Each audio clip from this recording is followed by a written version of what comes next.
thank you for making the time to join us. For those who are not familiar, this is part of a project from the Global Data Barometer. So the Global Data Barometer basically came about as a result of a lack of a global indicator or comparable a global indicator for comparison around data. So the last time there was one, if I'm not mistaken, was around 2018 for the Open Data Barometer, and that was only for a limited set of countries. So in 2019, at the Open Government Partnership Summit in Canada, there were calls by countries that says we need a new data barometer or open data barometer for the world, and we need to have it comprehensive as well to cover as many countries as possible. And as part of that new consultative process, it was decided to not call it just open data and not to limit the indicator to just simply open data, but to also include just data for development in general. So as a result, this is how it was designed. For this year's or 2022 Global Data Barometer, where the key pillars are governance, capability, availability, use, and impact. And our amazing researchers who are here, put way more than they were supposed to in the 2-week period to gather as much information as possible. So the reason that we did these country profiles was basically that while the indicators are extremely useful at a glance, to see the state of where a country is,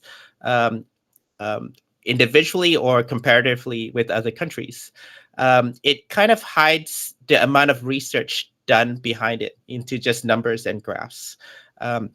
So what we wanted to do with the country profiles was, to give a little bit more context, to extract the background research done by researchers to understand more about the countries and what the indicators mean in terms of the context of that country, as a kind of brief snapshot that's understandable for everyone, not just whether it has capacity or not, but how's the ecosystem of the open data in that country, how is it governed, and so on. Where is it? What's the context in terms of in the development status of the country, and so on. So Siti here has been going through the data, working on the couple, and coming up with these snapshots and getting feedback from the country researchers, on whether this provides a context. So she'll share a bit of her findings from doing the country profiles. And then, as she mentioned earlier, we'll also have some of our researchers to also share some of their insights into, the research that extensive research that they've done. And also help answer any questions that you might have about the findings that we got from the Global Data Barometer for the 11 countries in Asia and Southeast Asia. So, Siti, over to you. Okay, thank you, Khairil. So let's begin the presentation. Okay, so are you able to hear me? Okay. I'll first tell a bit more about the GDB, which Khairil already explained a bit, and then I'll go a bit on the global findings first before going to Asia, and then I'll go into Asia, and we'll focus on 11 countries that was under this project, and then we'll look a bit at the country profiles that I've prepared and uploaded onto the D4D website, and then we'll look at latest developments after the project, after the survey has completed. So, as mentioned by Khairil, the Global Data Barometer was published this year. It covers 4 pillars. Governance. So governance looks at data protection, data management, and data sharing in the public sector. What has the government done in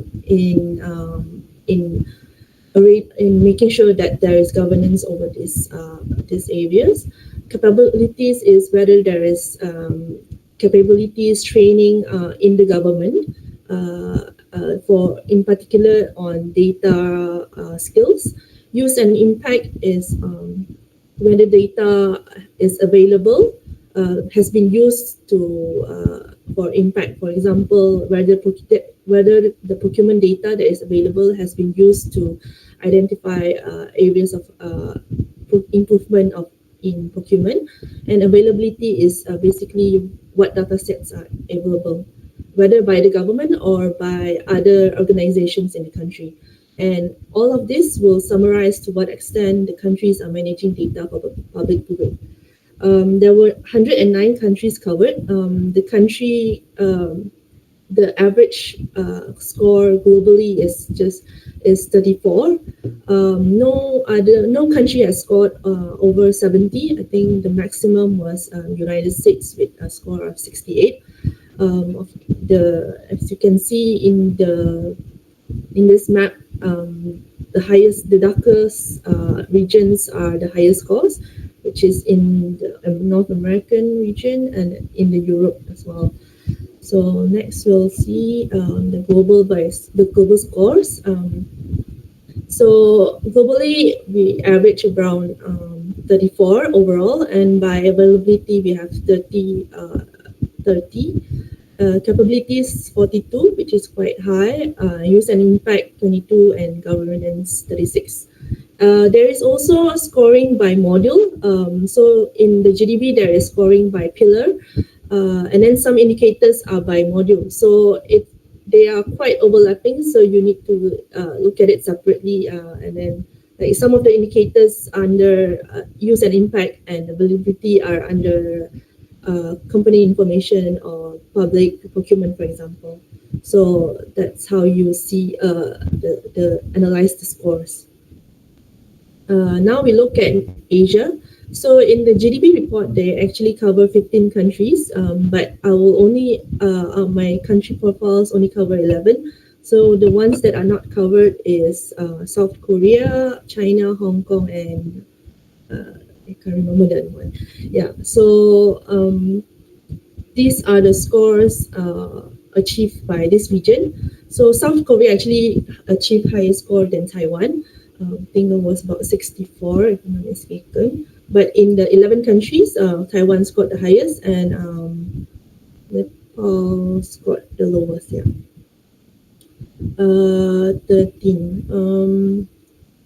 And then, so we can see that Taiwan exceeds the global average in all of the pillars, and in the region we seem to have higher use and impact,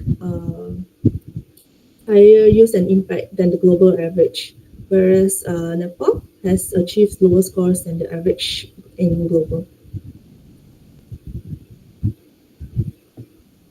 Okay, some of the findings in this region is that if you compare income to the scores, it does not seem to correlate directly. As you can see that Malaysia and Taiwan, they have really high income, GNI per capita, but they have comparably the same scores as India and Indonesia, which has much lower GNI per capita. So I guess this is where the diversity in Asia comes in, where we need to look at the data issues really at this country level, and the solution does not seem to be just economic reasons. Yeah. But in terms of classifications, the higher income countries, so the upper middle income is Malaysia, Taiwan, and Thailand, which there's only 3 countries among these 11, which achieve higher scores in general and which have higher capabilities overall. So I think it reflects the global average as well, where capability scores is always the highest. But it does not seem to translate directly to the availability and impact score, as shown in the next slide. This slide, where higher capabilities has higher availability of data, except for Malaysia for some reason.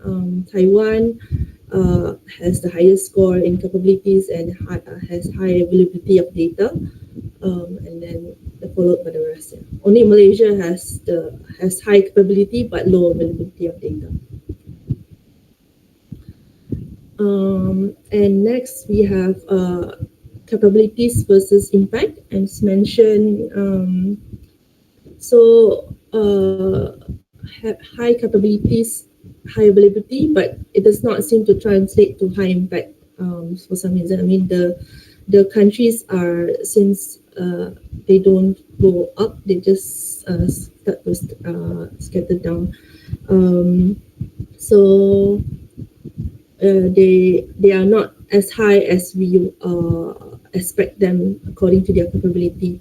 But to be fair, the impact measured was only across 4 use cases, so perhaps they may need to be analyzed further of what impact do they mean. Like, is there any other impact that we are not, or can we not see in the GDP measurements? In the country profiles, so I have analyzed a few underneath the capabilities, governance, availability, and use and impact. So I've looked at how many countries have achieved this and how many which countries have achieved that.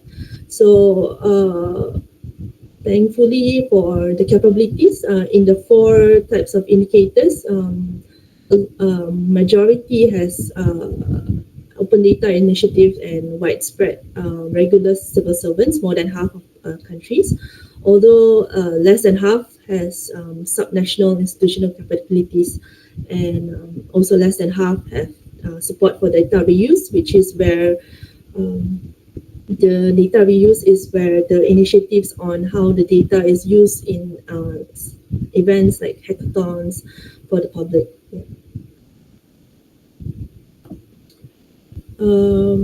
And then for governance, it's quite interesting that a lot of countries in Asia have data protection laws, and which are force of law. But sadly, only one country, India, has a framework with a force of law.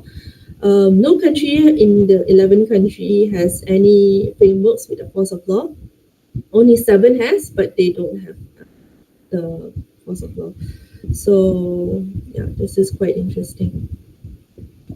And for availability, a lot of it varies from country to country, and I guess it depends on the focus of the government at that time. So, for example, Malaysia has data on public procurement, public finance, but yet does not have sufficient data on health and COVID, land, as well as climate action. So different countries has different availability. It's very different across for every country. So I guess that is where the priorities of each country is different.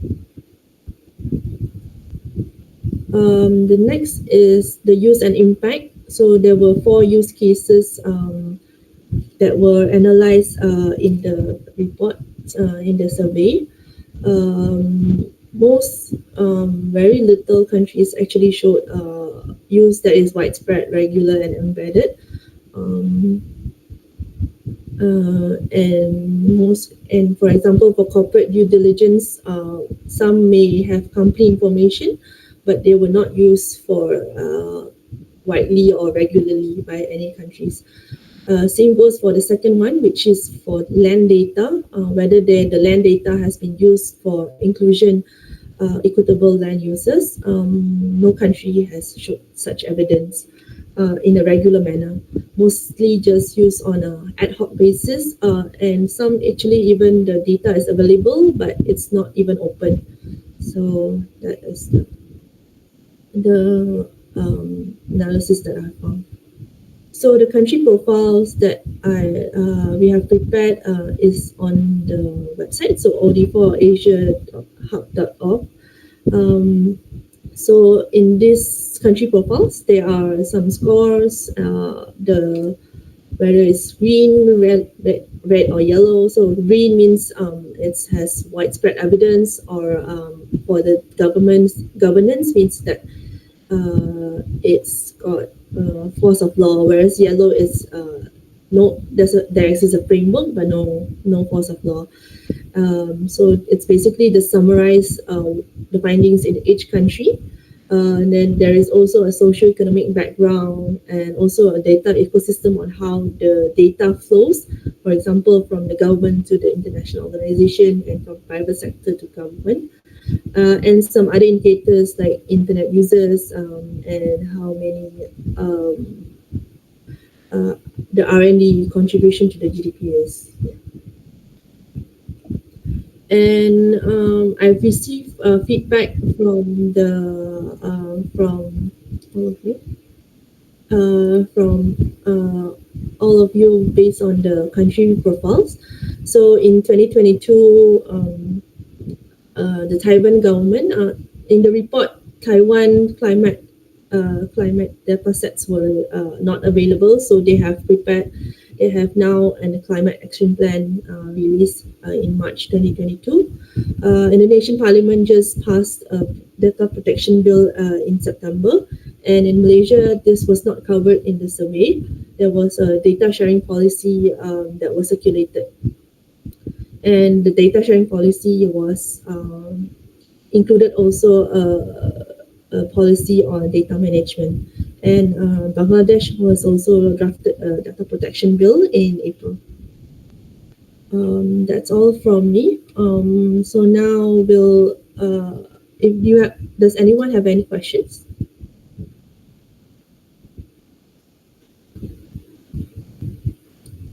If there is no, then we'll start with Linh, who will provide feedback on the country report for Vietnam. Linh, would you like to start first? Good afternoon, everyone. Thank you very much for your presentation, Siti. It was very insightful. Sorry, can you hear me? Yeah, okay, now. Okay. So thank you very much once again for your presentation, and thank you for inviting me to share the new updates of data-related policies in Vietnam. It's my great pleasure to join this section and learn from you and learn from everybody. So following up on your questions, then I would like to say that the GDP country report on Vietnam was very useful and informative.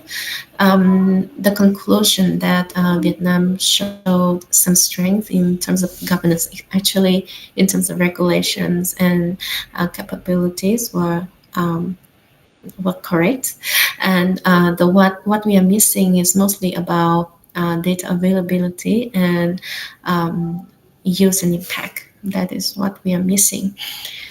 Back at the time when we conducted the research for the GDP team, then Vietnam still didn't have a general law for personal data protection yet.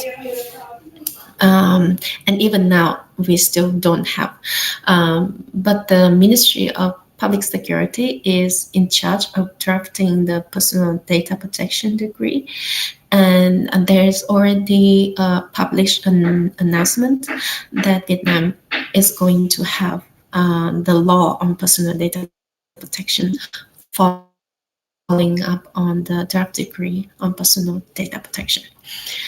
The expected time for that to be launched is, I guess, going to be by the end of this year for the draft decree to be finalized and published by the Ministry of Public Security. And for the law development, I think it will be within the next year, like 2023 or 2024. Meanwhile, so I would like also to comment a little bit on the data infrastructure in Vietnam. So I might have mentioned at the at our research report submitted to GDP team, but we also want to summarize again that we have Vietnam has tried to develop 6 national databases: a national population database, national land database, national business registration database, national financial database, and national insurance database. Amongst all of these 6 national databases, the key priority is on the national population database, which takes charge of the digital identity, which is like the core of the data ecosystem especially in the public sector as well as in the whole data ecosystem. And national population database is taken care by the Ministry of Public Security. And meanwhile, right now, the basic data infrastructure is there, and now the government is moving forward with the next stage of increase the quality of data. So first they complete the core infrastructure of the data, like creating the key national databases, and now is the next stage of fine-tuning the quality of the data and enhance the values generated from the data. So the Ministry of Information and Communications has successfully launched the National Data Exchange Platform, which connects more than 90 ministries, sectors, localities, and enterprises with 10 databases and 8 information systems. And this platform in 2021 has facilitated almost 181 million data transactions. And also like in terms of, but at the same time, at each local governments, they are still at that stage of fine-tuning their own data infrastructure. So it's still an ongoing process, but the basic have been completed. Now they are moving to the next stage. In terms of open data, there's one update. That is the Vietnamese government has made another step forward to advance open government data by passing a decision about the list of open data that state agencies should prioritize. And but from our observation, and we also provide our recommendations for this list that is issued by the Ministry of Information and Communication, is because the list of open data here are very at the basic level. For example, in education, like how many high schools are there, or how many kindergartens, or how many employment centers. So they are very basic data sets.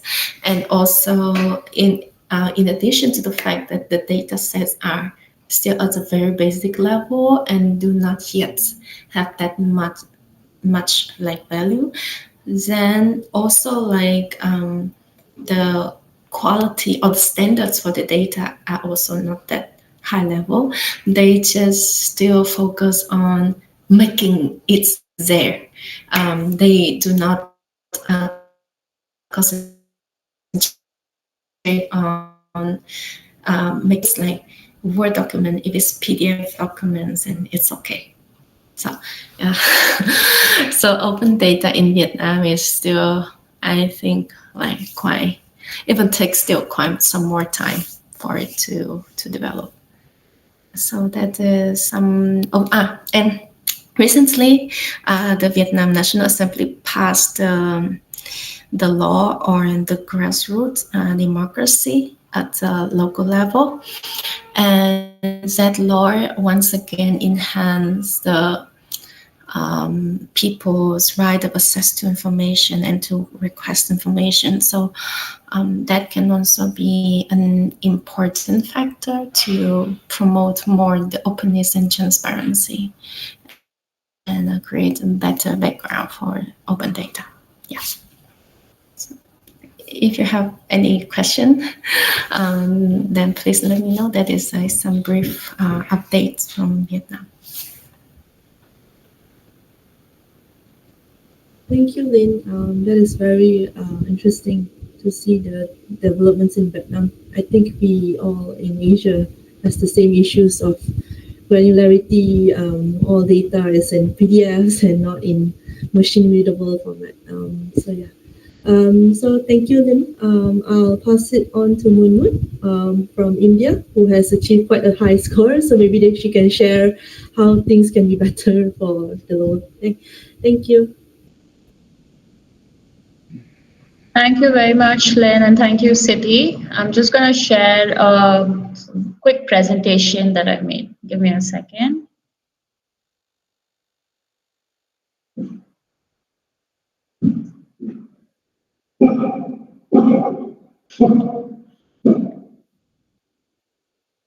Is my screen visible?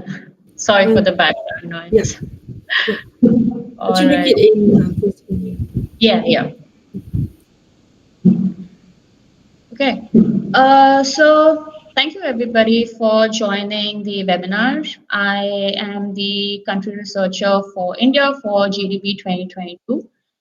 I thought that for this presentation, what might be useful is to highlight.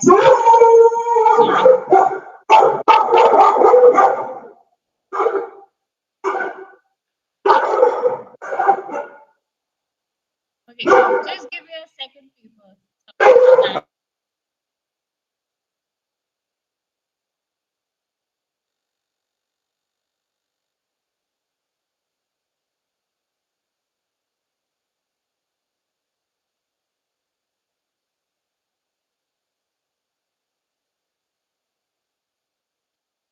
Sorry.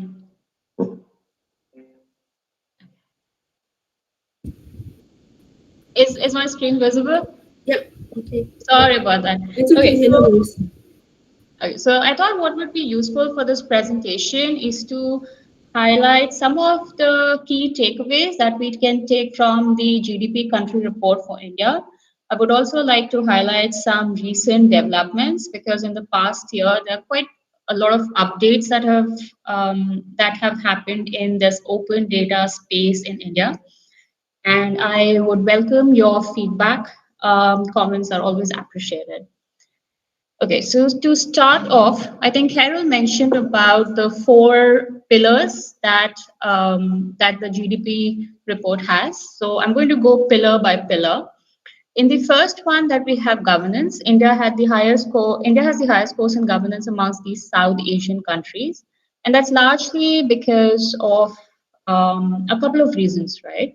So first, India has well-defined data protection laws. We have the Information Technology Act 2000, or what is colloquially known as the IT Act. The IT Act gives a legal framework to electronic governance and digital records in India. Siti also mentioned in the presentation that we are the only country with data management frameworks in the region. And that is because of the National Data Sharing and Accessibility Policy 2012, or what is called as NDSAP. So the NDSAP mandates the facilitation of data which is generated because of public funds. So any of the government policies which have been funded by the public money, the data sets which are generated, they have to be shared with the citizens with the larger aim of public good so that people are able to engage and participate in the discussion. The only area in which India has not made a headway is the data sharing framework. So that is to say that while India has NDSAP to sort of facilitate the sharing between governments and citizens, India does not have a framework for sharing of non-personal data between businesses, entities, communities, and governments. In terms of recent developments, so the government has acknowledged that we lack a data sharing framework. So the PDP bill, or the Personal Data Protection Bill, was tabled in the parliament, but it has been withdrawn. I think it was withdrawn just a couple of months past. And the reason, it's interesting why the bill has been withdrawn. So the jury is still out that why the bill was withdrawn. One group claims that it is because if this bill would have passed, then it would have led to this formation of Orwellian state in India. Or while the other group claims that this bill was not comprehensive and we need a more comprehensive bill. So not sure what the reason is, but as of August, I think August 2022, the bill has been withdrawn. So I'll move on to the next pillar, which is capabilities. India also scored the highest score, got the highest score in capabilities amongst the South Asian countries. So there are a couple of reasons for it. First, India has historically very like a rigorous training plan for civil servant recruits, and there has been a renewed focus of the current government to make this training grounded in reality and make it very like make it in tune with the times. So the modules of civil service training has been updated to include data analysis, data visualization. How do we how do we get the data from the people given the informal society that India generally has, and how can we use such data sets for public good? This is under the very famous mission Karmyogi project in India. Now, I mentioned the NDSAP policy, National Data Sharing and Accessibility Policy, in the previous slide. So while the NDSAP mandates the launching of open data portal, so it was done way back in India in 2012. So we have opendata.gov.in, ogd.gov.in, and I'll encourage you all to go and see what all data sets this has. But this open data portal is not without its gaps, right?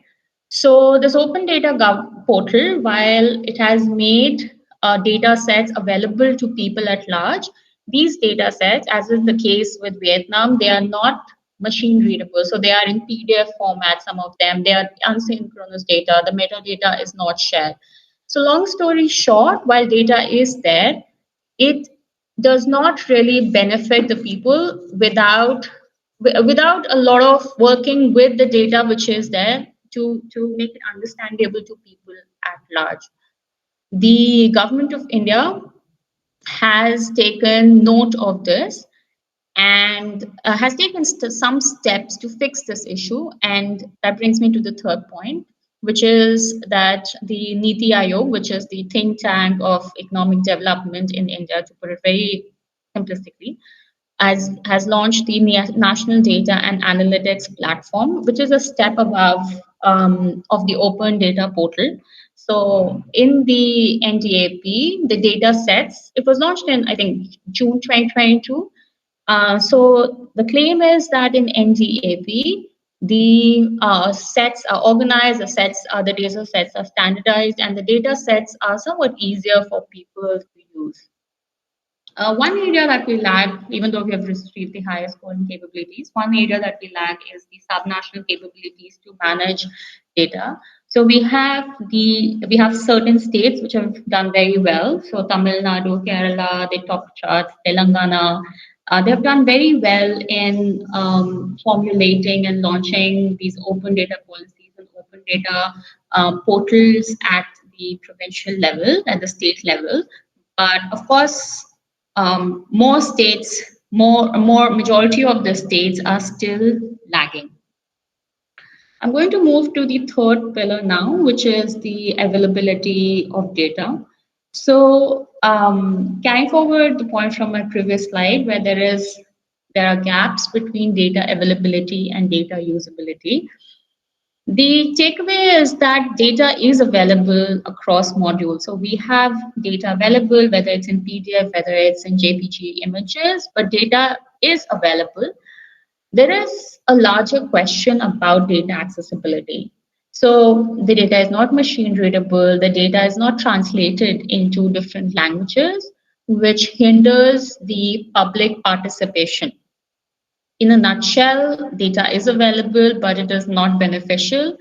It has to go through various levels of data accessibility, data, just opening up the data for the larger public. So for the people to engage with the data, for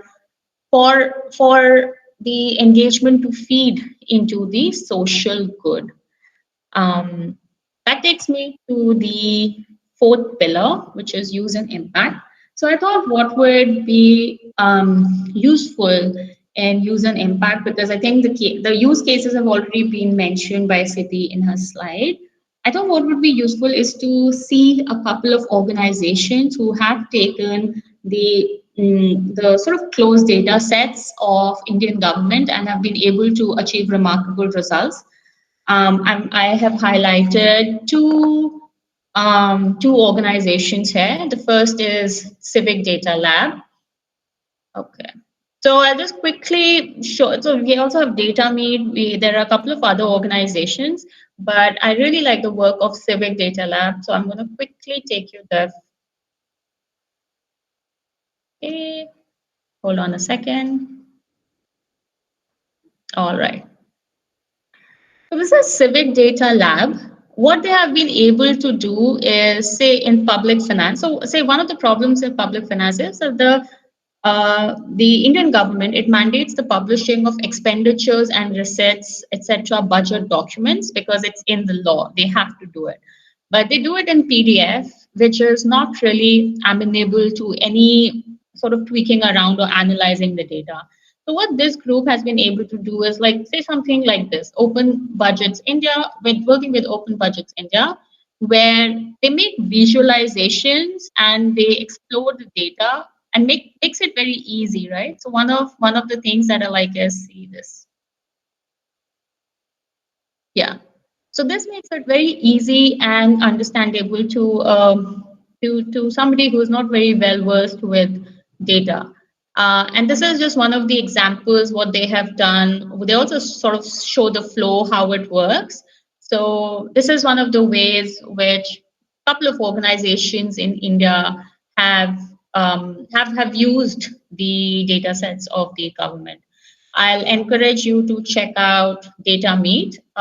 From my knowledge, this organization is not really operative, but some of the work that they have done is pretty cool and good to see. That's it from my side, everybody. Thank you very much. Happy to answer any questions.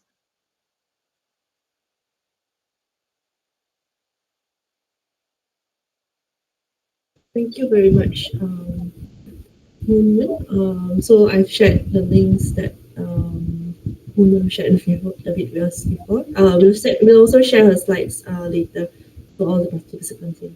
Yeah. So I'll open the floor for questions. Does anyone have any questions?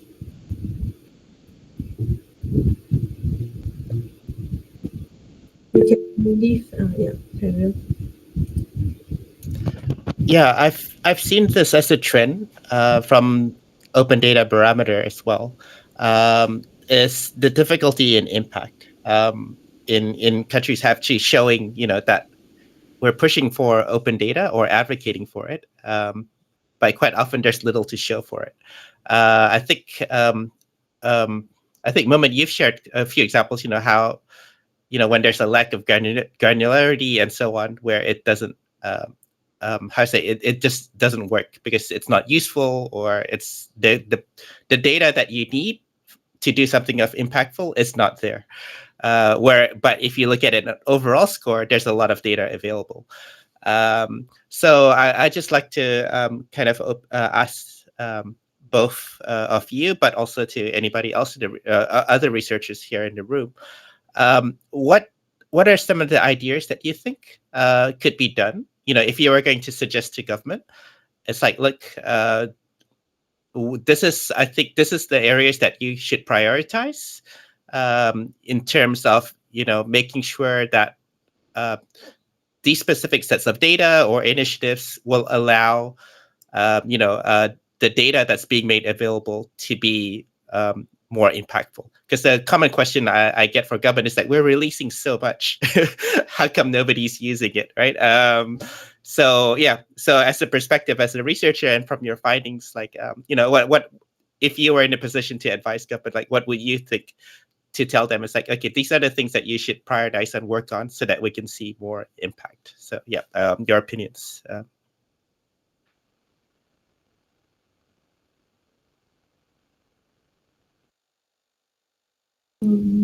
Anyone of you? Lynn, would you like to?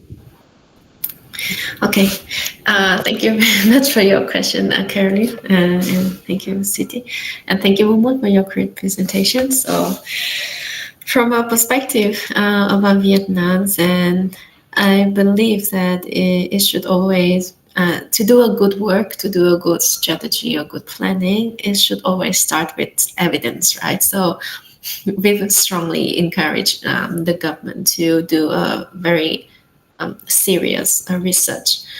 First of all, like on a systematic research gathering evidence to understand the maturity of the data infrastructure of the public sector in Vietnam and also the private sector.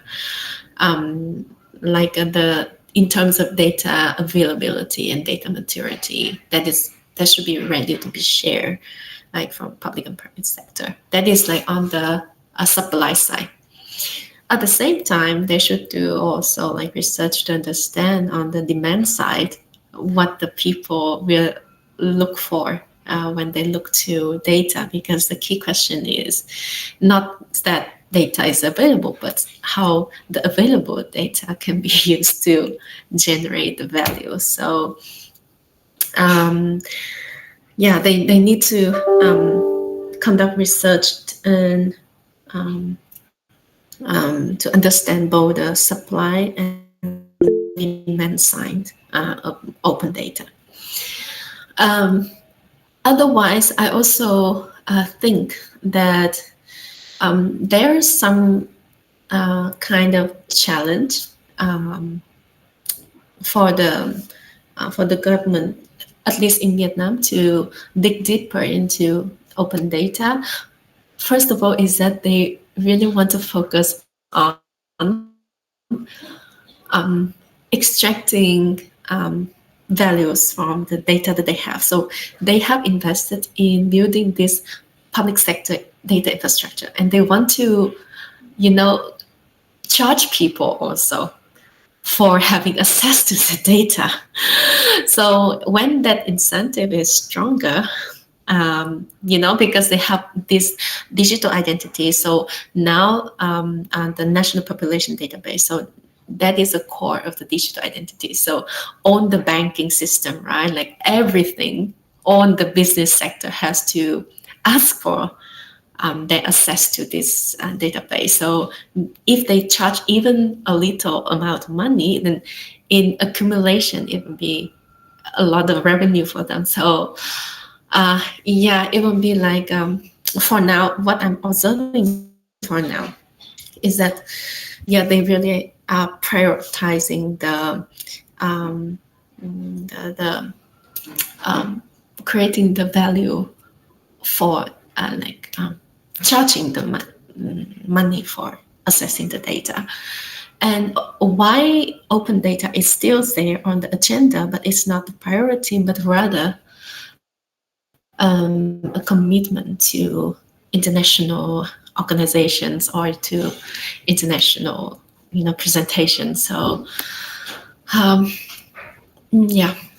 when it's lacking the incentive. But if they really start to see like more benefits of having open data, and especially when the government pay more attention to transparency and accountability of government agency, then by that time, but I think it will take some more years, then there will be much more attention to the open data.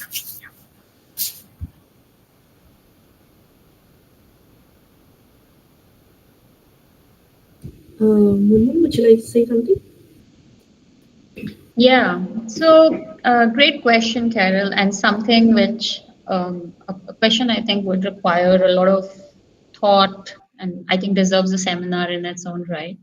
But off the top of my head, I want to say that I think people would be most interested in talking about data, and I think most amount of public good would come from opening data sets which matter to people. And I can currently think of perhaps three, four areas where data or availability of public data is important. So firstly, I think public finance, right? Budget matters. It affects yours and my bottom line. And the data in that sector, though a lot has been done with the open budgets, but still we have a lot of data which is in PDF, which is not machine readable or they are like images, right? And I think that is one data set if it's open to people, if it's launched with easy to make visualization so that normal people can understand if it's available in many languages, then I think there'll be more public participation and an incentive. People already have an incentive to see those data, but I think a lot of interesting insights would come when people engage from say budgets data. Another area is the tax data. I'm not aware of what sort of tax data is released by the government of India, but that is one thing I can think of. One another area is in when it comes to climate disasters, right? So ISRO, which is the national agency, space research agency, which also gets data, collects data on on floods, droughts, in case there is like a heavy rainfall. Those data, the spatial data of that is not yet open. It is, if I remember correctly, it's paid for. And so that also hinders many people from using those data to generate their own insights. Um, One another region or one another area could be the assets and declarations of elected public officials. So in India, it is mandated that all the assets will, within a particular time period, they have to be submitted to the electoral body. But all of them, almost all of them, are done in PDF. And I had a brief conversation of talking to the organization, which sort of converts from PDF to like to inputs. And I'm like, how do you do it? Do you have a system? And they're like, no, we take the PDF and we do like manually one data by one data. And um, given how many elected officials we have, that is a lot of overhead. People are curious to know what their elected officials are up to, what they own, how they own. Is it even it helps in forming a public opinion of the official, of your elected officials. So I think people will also be interested in those. To summarize, I would say that public finance data, tax data, disaster related data, assets and declarations of elected officials, any such data sets which hit average people like you and me, I think that would be a good place to start. Thank you. Yeah, thank you very much for sharing that. There is a comment by Isat. Lynn, would you like to highlight some brief findings on the PDP assessment?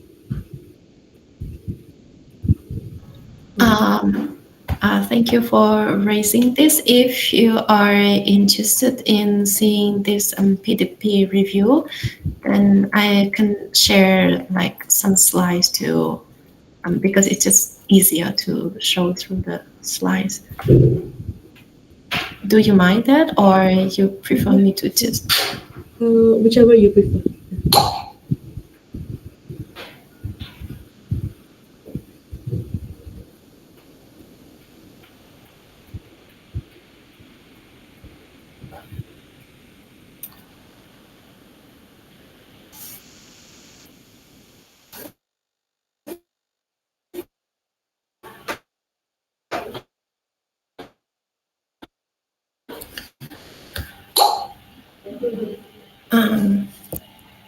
So November 2021 until June 2022, we have conducted a comprehensive review of personal data protection practices of local governments in Vietnam across 63 provinces and cities. And our sample size are we conducted a review on the 63 e-government portals. So these e-government portals are the places that provide information about the government program, government decisions, and everything. Basically, access to information provided by the government. And we also assessed PDP practices on 63 e-public service portals and 50 government citizen interaction apps that are available.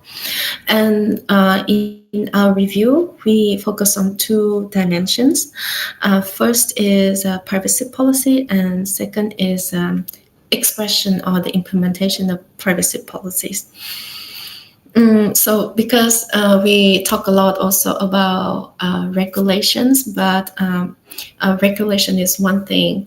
Like when we conducted these reviews, and we realized that actually there are already like some very quite detailed regulations about the personal data protection online that the government agencies should do. In Vietnam. However, with this review, we realized that it's quite a challenge, or it's still missing in implementation. So with the review, we conducted the 14 criteria for the privacy policy. That is like about whether there is such a privacy policy and whether it's accessible in Vietnamese language and in English, or both, because according to our reviews, most of these privacy policy are implemented because they mostly on the apps, and the apps, they have this privacy policy because it's a requirement of the Google Play Store or the Apple Store. So it's just a mandatory requirement, and most of them are in English, which means that they are not available to normal Vietnamese citizens who cannot speak English. And we also assess whether this privacy policy cite the legal basis for processing personal data, because according to the existing regulation, Vietnam do not yet have that law on personal data protection, or even that draft decree is not yet published. But even the existing regulations already say that local government or government agencies should provide a legal basis to prove that they have legitimate purposes for processing personal data.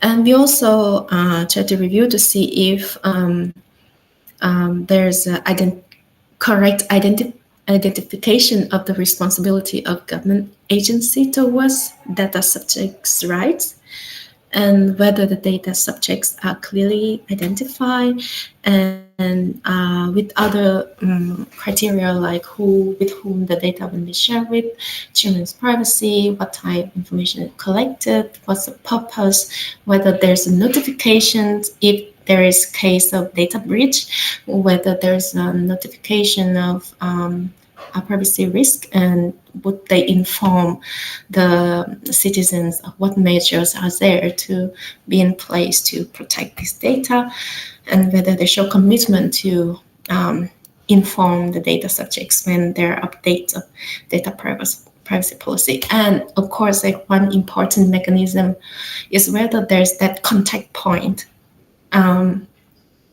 to serve as a point for citizens to approach if they have any complaints or concerns about the processing of their personal data.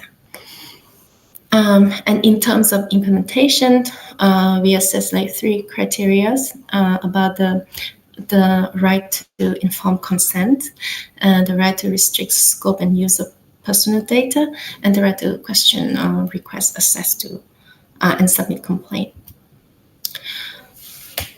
And the review shows that there's still a huge missing of privacy policy.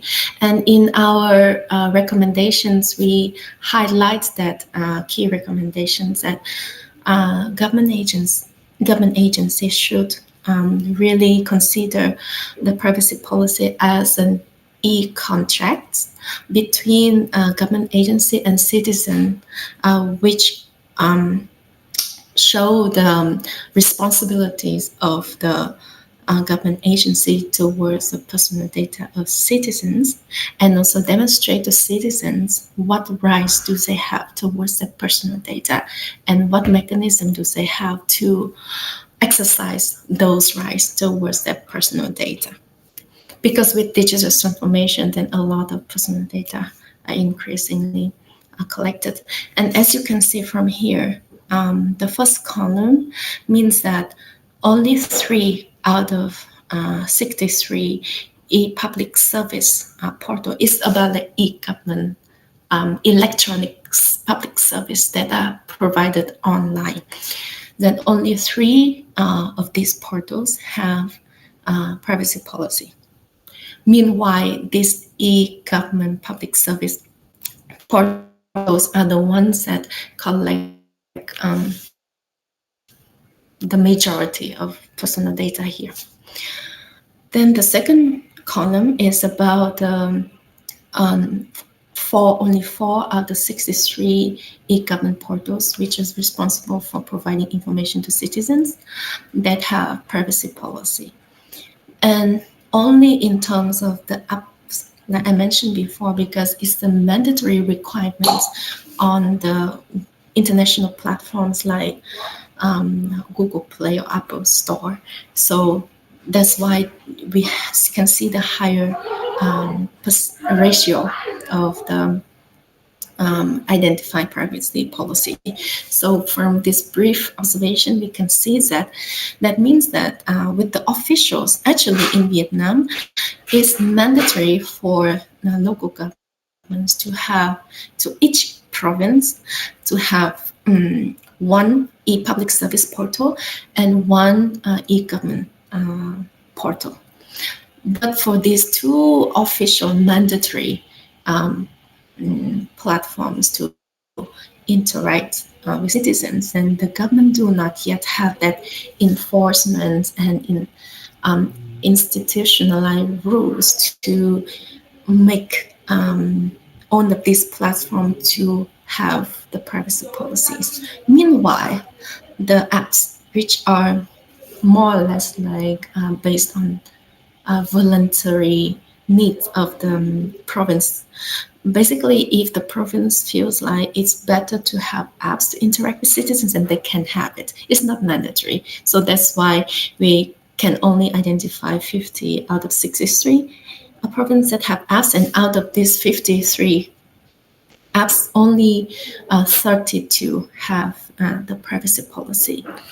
So basically, Yes. We're ending close to the end of the schedules because we were supposed to end at 4. So yeah, but is it okay if I share the slides with the participants later? Because some of the participants wanted. Yeah. Okay. So yeah, thank you everyone. I think Munmun also left already. So thank you very much, Linh, and thank you, Khairil, for asking questions. I hope I will share the presentation slides later of Munmun and Linh and mine later. Thank you everyone. Yeah. Bye. Thank you for If there's any question, you can just yes, Nitish? I don't know. I was just saying bye bye. Okay, thank you. Yeah. Okay, Thanks for joining. okay. Yeah. Bye.